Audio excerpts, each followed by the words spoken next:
nom de Dieu, la parole de Dieu le soumis, qui est Al-Kahar, en arabe.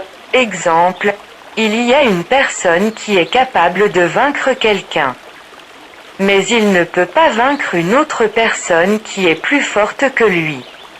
Mais seul Dieu peut vaincre toutes ces créatures et tout ce qui se trouve dans l'univers, y compris le soleil, la lune, les étoiles, les planètes, les mers, les rivières, l'eau et l'air est capable de vaincre la pluie pour qu'elle ne descende pas sur terre.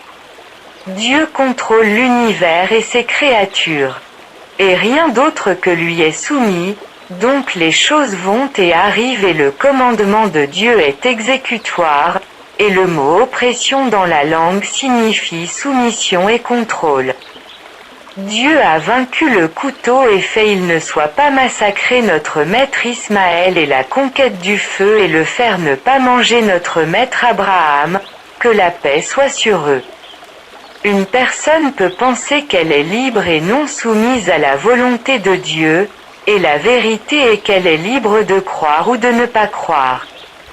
Mais il n'est pas libre dans d'autres domaines tels que son gagne-pain, sa maladie, son rythme cardiaque et l'heure de sa mort. Dieu a tout contrôlé dans l'univers de l'atome à la galaxie. Il ne néglige pas et ne dort pas et il nous a dit dans son Coran que toutes les créatures sont soumises et qu'elles lui obéissent et le louent. Dieu a fait subir à l'homme de grandes et fortes créatures telles que les chevaux pour le servir et certaines créatures faibles telles que les microbes le tuent.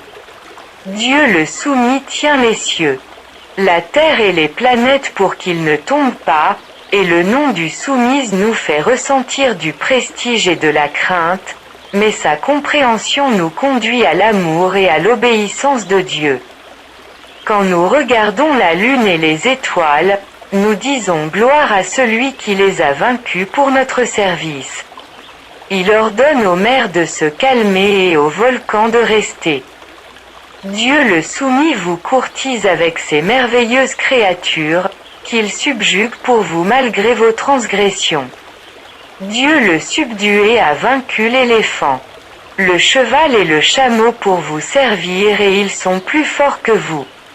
Et si la nuit venait dans le désert sans lune et qu'un prédateur vous attaque et vous mange? Et si une année passait sans pluie? Et si la mer faisait rage et montait et ne descendait pas? Le corps humain n'est qu'un récipient terrestre dans lequel Dieu a placé l'homme.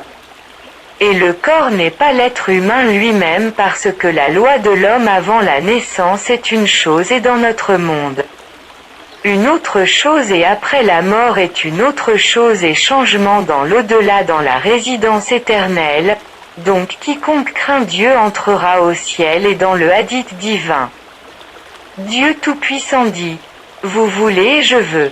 Si vous me donnez ce que je veux, je serai suffisant pour ce que vous voulez.